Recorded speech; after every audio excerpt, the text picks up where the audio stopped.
In today's lesson, we are going to talk about 3 English phrasal verbs. They all sound like they deal with food, but guess what? Only 2 of them do. Do you know which 2? Today, we're going to talk about eat out, dish out, and dip out. Which one isn't about food? Let's talk about eat out first. This one has to do with food and is probably the most common. So I could eat at my house, which is fine sometimes, a little boring, but I could go eat out at my favorite restaurant. My favorite restaurant is a restaurant called C40. It's a Japanese hibachi grill. There, the chefs will cook right in front of you, but unfortunately, I haven't been able to eat out there for about a year. You probably know why. Nowadays, and you probably know why, but I have to order the food and then take it back to my house. Did you hear? I just used another English phrasal verb, take back. I could do a whole lesson on take back. And take, how hard is that word?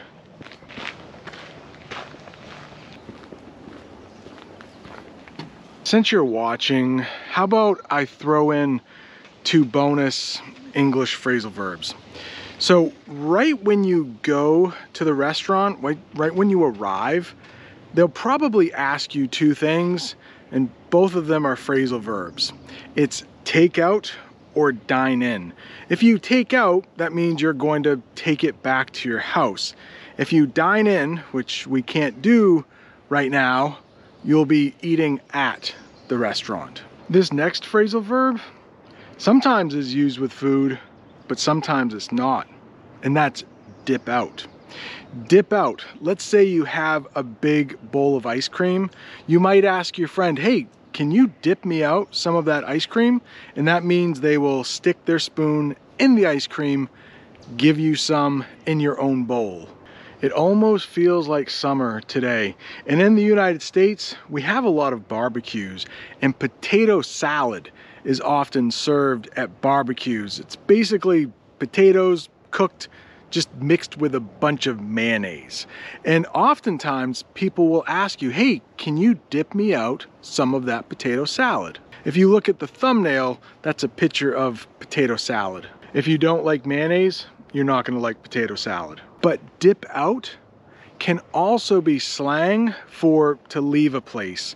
Let's say you're at a party and it's getting boring.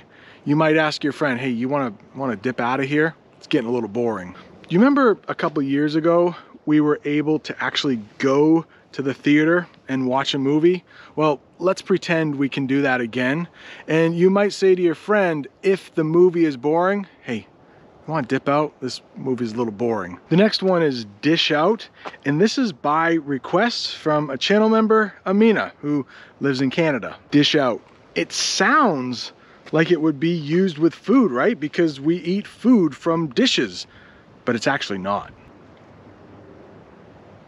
We almost always use dish out when you're saying hurtful things to another person. I mean, maybe you're trying to help them, but that person feels like it's kind of hurtful. And to talk about dish out, I have to talk about another English phrasal verb, and that is pick on.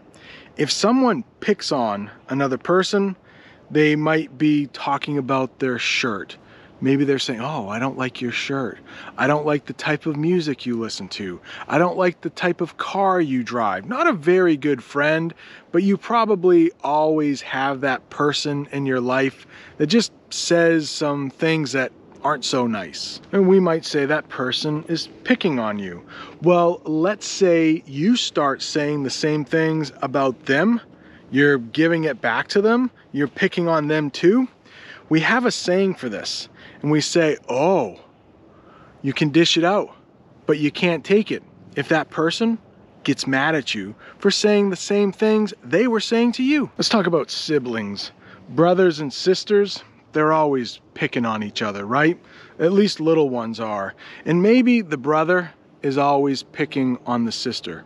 And then one day, she's had enough. She says, hey, I'm not gonna take it anymore, and starts picking back. But the brother gets mad.